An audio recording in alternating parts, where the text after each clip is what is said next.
आजमगढ़ में जमीन धोखाधड़ी का बड़ा मामला, कोर्ट ने दिए एफआईआर के आदेश। जी हां, बड़ी खबर आजमगढ़ से।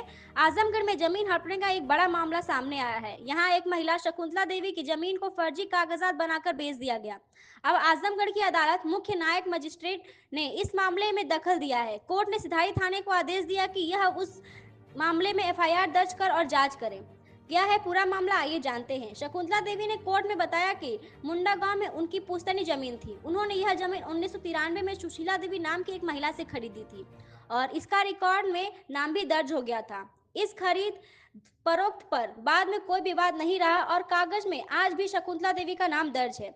लेकिन शकुंतला देवी का आरोप है कि सुशीला देवी के नाम पर उस जमीन का कुछ हिस्सा बचा होने का फायदा उठाया गया। राजेश और उनकी पत्नी निर्मला ने 2005 में सुशीला देवी से एक नकली वसीयत लिखवाई। सुशीला देवी के मरने के बाद 2013 में राजेश और निर्मला ने उस वसीयत के सहारे अपना नाम चढ़ा दिया।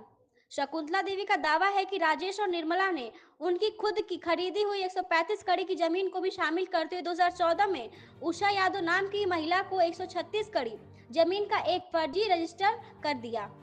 इस फर्जी रजिस्टर में कुछ भूमाफिया और अपराधी किस्म के लोग भी शामिल बताए जा रहे हैं। इसके बाद उषा यादव ने भी इस फर्जी रजिस्टर के आधार पर आगे कई लोगों को जमीन बेच दी, यानी एक फर्जी कागज के सहारे कई बार जमीन बेची गई। शकुंतला देवी का कहना है कि उन्होंने इस धोखाधड़ी की शिकायत सिधारी थाने में की थी, लेकिन पुलिस ने कोई कार्रवाई नहीं की। हार कर उन्होंने कोर्ट का सहारा लिया। कोर्ट ने पूरे मामले को ध्यान से देखा और पाया कि इसमें साफ साफ धोखाधड़ी और जालसाजी दिख रही है। कोर्ट ने कहा कि यह मामला जांच का विषय है, इसलिए इसे तुरंत मुकदमा दर्ज होना चाहिए। अब मुख्य न्यायिक मजिस्ट्रेट आजमगढ़ ने आदेश दिया है कि सिधारी थाने का थाना अध्यक्ष कोर्ट का यहां आदेश मिलने से एक हफ्ते के अंदर इस मामले में सही धाराओं में एफआईआर दर्ज कर और पूरी जांच करें।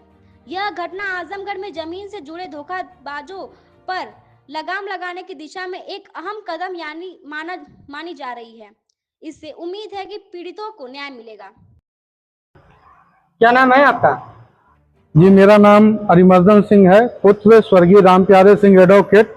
मैं हरबंसपुर मोहल्ला आजमगढ़ का निवासी हूँ और जमीन के कुछ प्रकरण के लिए बताने के लिए यहाँ उपस्थित हुआ हूँ।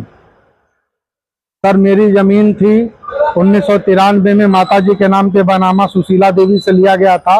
मेरी माताजी का नाम शकुंतला सिंह है। शकुंतला सिंह ने सुशीला देवी से बनामा लिया और उसके बाद 1694 में उसका दाखिल खारिज हो गया। उसके बाद मुकदमेबाजी में वो जमीन फंस गई।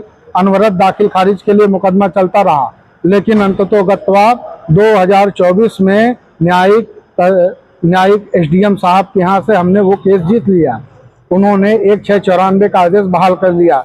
लेकिन इसी वर्षों में 2005 में जब सुशीला देवी मरी तो उसी सुशीला देवी के नाम पर इन लोगों ने, उनकी निर्मला और राजेश ने उनके वंशज होने का दावा करते हुए वरासत करवा लिया।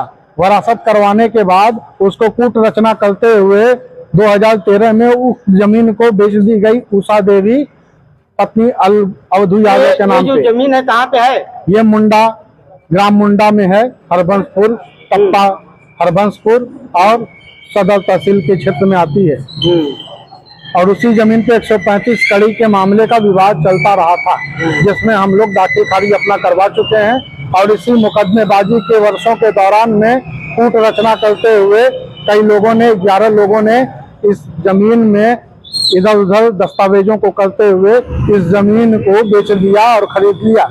इसमें लव यादव और सौरभ यादव, नीलम यादव पत्नी शेष कुमार, लाल बिहारी यादव उक्त लोग नामजद हैं। इनके ऊपर सीजीएम कोर्ट से 12 जून को एफआईआर भी दर्ज हुई है और 20 तारीख को एफआईआर दर्ज हो गई है, जिसमें धारा 471 बीएनएस की कानूनी दस्तावेजों के साथ छेड़छाड़ और 467 धारा आजीवन कारावास के तहत लगी हुई है। और भी कई धाराएं हैं, लेकिन ये एक संज्ञेय अपराध की श्रेणी में आता है और अभी तक इतने दिन बीत जाने के बाद भी इनकी गिरफ्तारियां नहीं हुई हैं। तो मैं प्रशासन से न्याय की उम्मीद करता हूं और उनसे ये अनुरोध करता हूं कि उक्त लोगों की